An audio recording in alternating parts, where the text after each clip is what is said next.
Hello friends, स्वागत है आप सभी का हमारे इस यूट्यूब चैनल विपुल एकेडमी पर। देखिए, आज की वीडियो का टॉपिक है तरंगों का व्यतिकरण। ठीक, कि तरंगों का व्यतिकरण क्या होता है और इंटर के लिए काफी मोस्ट टॉपिक है तरंगों का व्यतिकरण या व्यतिकरण से आप क्या समझते हैं, काफी बार पूछा हुआ क्वेश्चन है।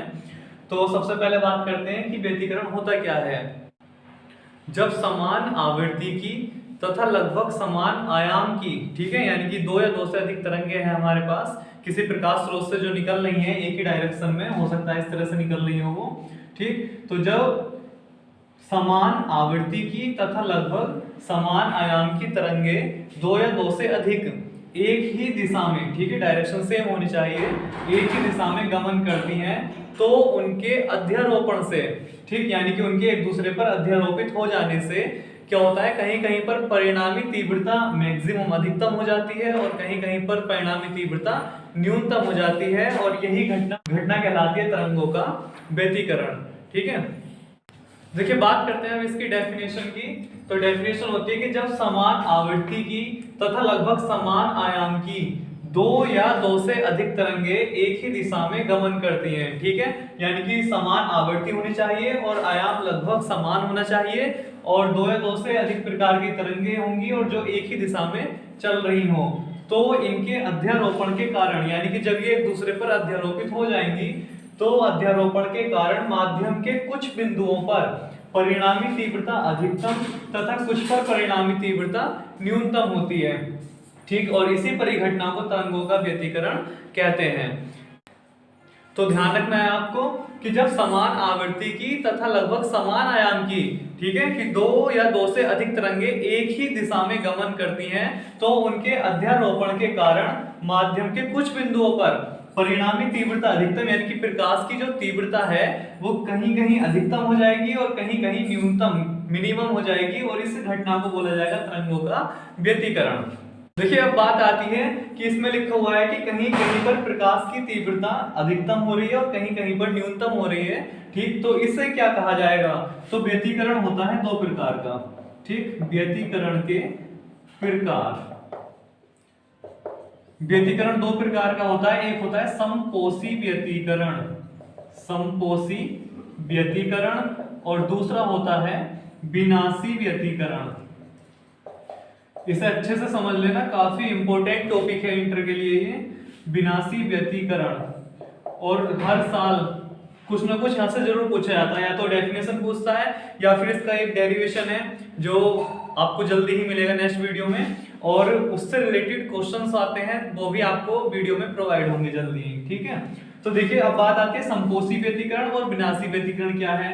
तो यहाँ लिखा हुआ था कि जब समान आवृत्ति की तथा लगभग समान आयाम की दो या दो से अधिक तरंगे एक ही दिशा में गमन करती हैं, तो उनके अध्यारोपण के कारण माध्यम के कुछ बिंदुओं पर परिणामी तीव्रता अधिकतम, ठीक, इसे नोट कीजिए, अधिकतम, तो जहां अधिकतम होगी, ठीक है, व्यतिकरण की घटना में प्रकाश की तीव्रता माध्यम के जिन बिंदुओं पर अधिकतम होती है उसे बोला जाएगा समपोषी व्यतिकरण, और जहां पर न्यूनतम होती है उसे बोला जाएगा विनाशी व्यतिकरण। ठीक है, यानी कि व्यतिकरण की घटना ये हो गई, और व्यतिकरण दो प्रकार का हो गया, समपोषी व्यतिकरण और विनाशी व्यतिकरण। समपोषी व्यतिकरण ये हो गया जहां पर प्रकाश की तीव्रता अधिकतम हो गई वहां हो गया समपोषी व्यतिकरण, और जहां पर प्रकाश की तीव्रता न्यूनतम हो गई वहां हो गया विनाशी व्यतिकरण। तो हमेशा ध्यान रखना कि जहां पर मैक्सिमम होगी तरंगों की तीव्रता या प्रकाश की तीव्रता वहां होगा हमारा समपोषी व्यतिकरण, और जहां पर न्यूनतम होगी वहां होगा विनाशी व्यतिकरण। और व्यतिकरण के लिए कंडीशन पूछी जाती है कि शर्तें बताइए। ठीक है, काफी इंपॉर्टेंट क्वेश्चन रहता है, अलग से भी आ जाता है एक नंबर में या विकल्पों में पूछ लिया जाता है कि व्यतिकरण के लिए आवश्यक प्रतिबंध बताइए या व्यतिकरण के लिए आवश्यक शर्तें क्या हैं। तो देखिए व्यतिकरण के टॉपिक से क्या क्या मोस्ट हो सकता है। सबसे पहले इसकी डेफिनेशन कि व्यतिकरण से आप क्या समझते हैं। ठीक, तो डेफिनेशन इसकी ये हो गई, नोट कर लेना। और फिर व्यतिकरण के प्रकार, तो व्यतिकरण दो प्रकार का होता है, एक समपोषी एक विनाशी। जहां पर तीव्रता मैक्सिमम होगी वहां पर होगा समपोषी व्यतिकरण, और जहां पर न्यूनतम होगी वहां होगा विनाशी व्यतिकरण। अब फिर बात आती है कि तरंगों के व्यतिकरण के लिए आवश्यक प्रतिबंध या शर्त लिखिए या इसकी क्या कंडीशन है। तो देखिए डेफिनेशन में ही मिलता है कि जब समान आवृत्ति की तथा लगभग समान आयाम की, ठीक है।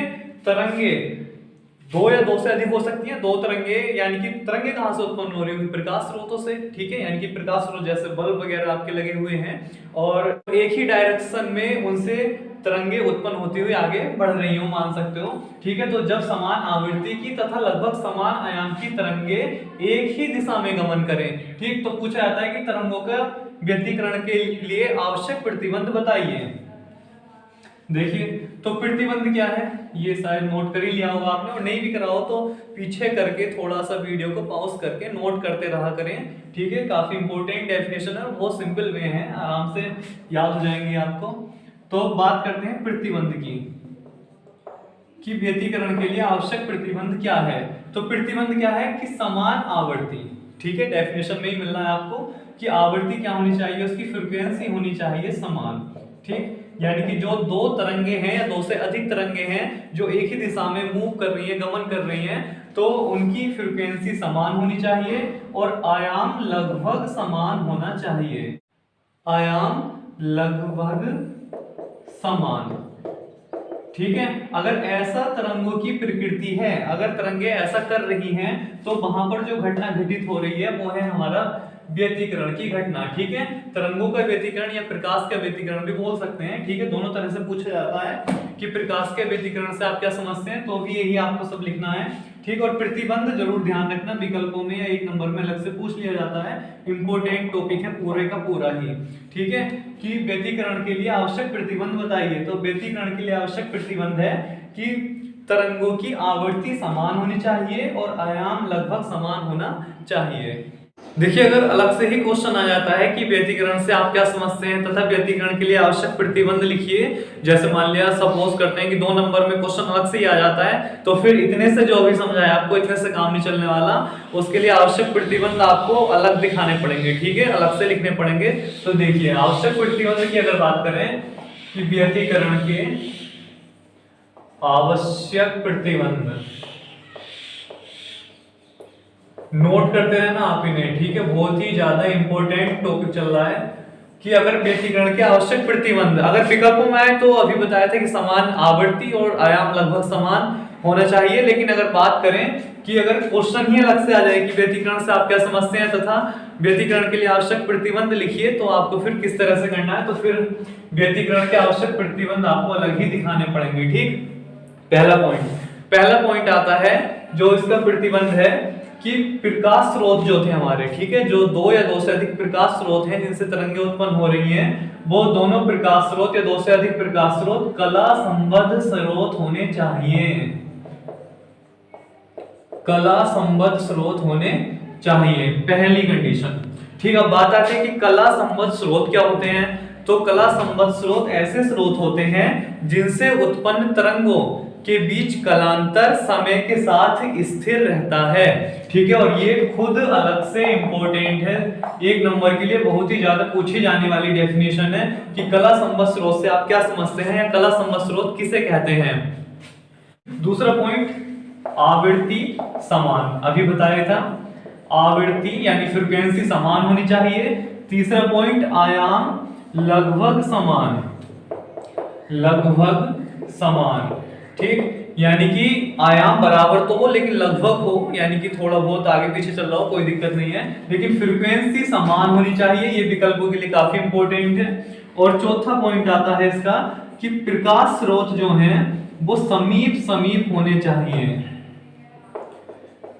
प्रकाश स्रोत समीप स्थित होने चाहिए, ठीक। यानी कि जैसे प्रकाश स्रोत, जैसे आपने देखा होगा आपके घर में भी यूज होती होंगी एलईडी वगैरह जो होती हैं डीसी वाली, तो उनमें जो छोटे छोटे बल्ब होते हैं वो एक तरह से मान लीजिए कि वो प्रकाश स्रोत हैं। तो वो प्रकाश स्रोत एक दूसरे के अत्यंत समीप स्थित होने चाहिए, अत्यंत पास पास होने चाहिए। और 5वां पॉइंट है इसका कि प्रकाश स्रोत संकीर्ण होने चाहिए, कि वे जो प्रकाश स्रोत हैं वो अत्यंत संकीर्ण होने चाहिए। अर्थात इसका मतलब है कि प्रकाश स्रोत अत्यंत संकीर्ण का मतलब छोटे छोटे होने चाहिए। जितना प्रकाश स्रोत, जितने बल्ब वगैरह छोटे छोटे होंगे और ज्यादा होंगे, उतना व्यतिकरण की घटना अच्छी घटित होगी। यानी इस प्रकार ये 5 कंडीशन है जो आपको अच्छे से याद रखनी है। ठीक, व्यतिकरण की डेफिनेशन अगर विकल्पों में आए तो ये पॉइंट पूछे जाते हैं कि वही कला सम्मत स्रोत है तो कौन सी घटना घटित होगी, व्यतिकरण की। ठीक, आवर्ती समान है, व्यतिकरण, आयाम लगभग समान है तो व्यतिकरण, और प्रकाश स्रोत अत्यंत समीप पास पास स्थित होंगे तो व्यतिकरण की घटना घटित होगी, और प्रकाश स्रोत संकीर्ण होने चाहिए। ठीक है, ये 5 घटनाएं हैं जो आपको ध्यान रखनी है। ठीक, तो अगर 2 नंबर में अलग से क्वेश्चन पूछा जाता है कि व्यतिकरण से आप क्या समझते हैं तथा आवश्यक प्रतिबंध लिखिए, तो आपको पहले डेफिनेशन लिखनी है जो भी पीछे बताई थी, और फिर उसके बाद आपको आवश्यक प्रतिबंध लिख देने हैं। ठीक, और डेरिवेशन इसका मिलता है आपको जल्दी ही नेक्स्ट वीडियो में, और उससे रिलेटेड क्वेश्चन भी मिलेंगे आपको। तो जल्दी से वीडियो को लाइक कर दीजिए, शेयर कर दीजिए, और चैनल को जो नए बच्चे हैं वो जल्दी से सब्सक्राइब कर लीजिए। Thank you so much.